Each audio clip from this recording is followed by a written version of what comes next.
খাতটি একটা ডিজাস্টার। আমি সেদিন ময়মনসিংহ মেডিকেল কলেজে একজন রোগী দেখতে গিয়েছিলাম।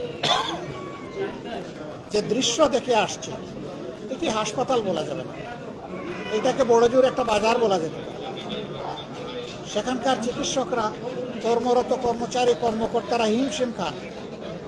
বেডের ক্যাপাসিটি 1000, রোগী ভর্তি থাকে 3700, 3700। প্রতিদিন আউটডোর থেকে চিকিৎসা নেয় আরও 4000-এর মতো মানুষ। সেই পরিমাণ ম্যান পাওয়ার নাই, অবকাঠামো নাই, লজিস্টিক সাপোর্ট নাই। না থাকার কারণে স্বাস্থ্য খাতের এই বিশ্রী অবস্থা। এই স্বাস্থ্যকে লুটপাট করে একদিকে খাওয়া হয়েছে, আবার সরকারগুলো এটাকে যথাযথ গুরুত্ব দেয়নি। জিডিপির কত % বরাদ্দ এখানে ছিল আমরা সবাই জানি, অথচ একটা দেশের দুইটা খাত সবচেয়ে বেশি প্রাধান্য পাওয়ার কথা। একটি হচ্ছে শিক্ষা, দ্বিতীয়টি হচ্ছে স্বাস্থ্য।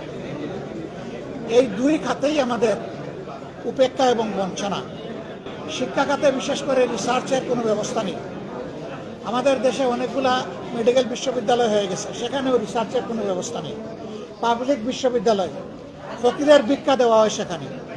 রিসার্চের জন্য পর্যাপ্ত ফান্ড।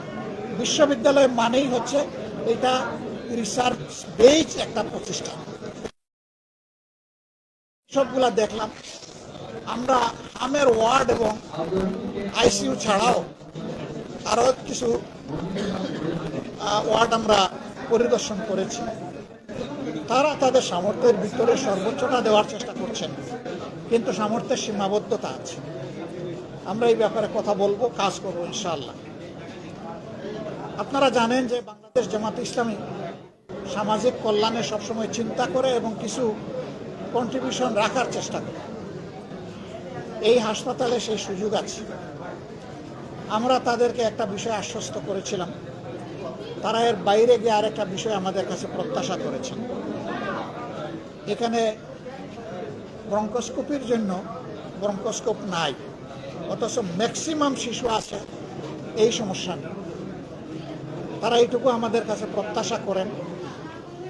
আমাদের লিমিটটা এর নিচে ছিল, তারপরেও শিশুরা আমাদের কাছে আমানত, তারাই আগামীর ভবিষ্যৎ। এই শিশুদের প্রতি সম্মান রেখে আমরা ইনশাল্লাহ চেষ্টা করব তাদের এই পরামর্শ, অনুরোধ, দাবি যেটাই বলেন এটা আমরা পরিপালন করতে পারি কিনা। এবং আমরা আশা করব, শুধু আমরা না, যারা এই রাজনীতির ময়দানে আছেন, রাজনীতি কার জন্য? রাজনীতি মানুষের জন্য, দেশের জন্য, সমাজের জন্য, কল্যাণের জন্য।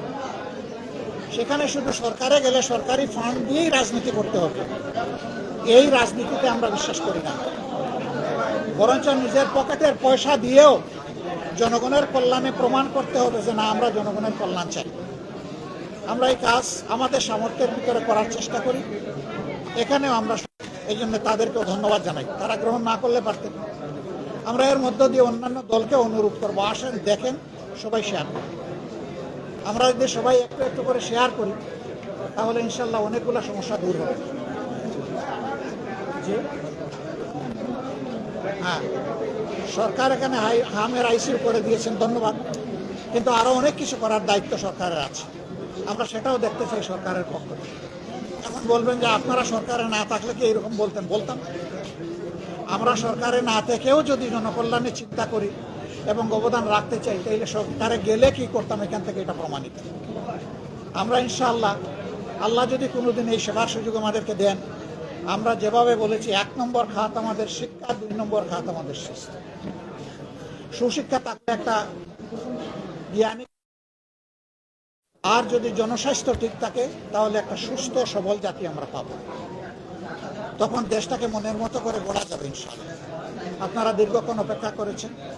প্রতি আমাদের আহ্বান, জনগণের ট্যাক্সের প্রত্যেকটা টাকা যেন হিসাবের ভিতরে খরচ করা হয় এবং যে কাজ যেটুকু অগ্রাধিকার পাওয়ার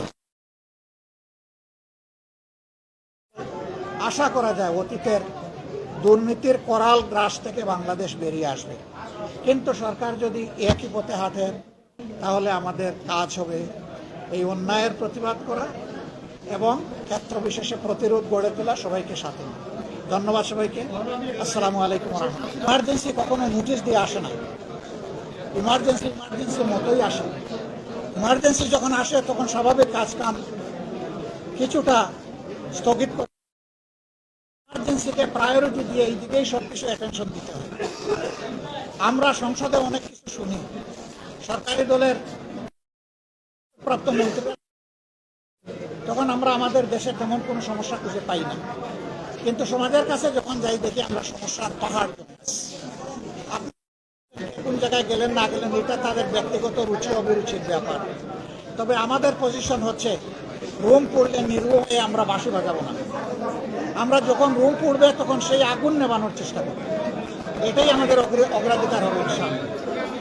আর সারা দেশে আপনারা যেটা শুনেছেন, আমরা সংসদে প্রশ্ন করে জানতে চেয়েছিলাম যে হামের চিকিৎসার জন্য আইসিইউ দরকার হয়, সেই আইসিইউ আছে কিনা, বলা হয়েছে আসে। আমি একজন চিকিৎসক হিসাবে সাক্ষ্য দিচ্ছি, বেশিরভাগ ক্ষেত্রে কোনো আইসিইউ অস্তিত্বই নেই। আইসিইউ মেনটেন করতে হলে আগে ICU resource person trend up করতে হবে, যাদেরকে ক্রিটিক্যাল কেয়ার স্পেশালিস্ট বলা হয়। সেই ব্যবস্থাই তো বাংলাদেশে গড়ে তোলা হয়নি।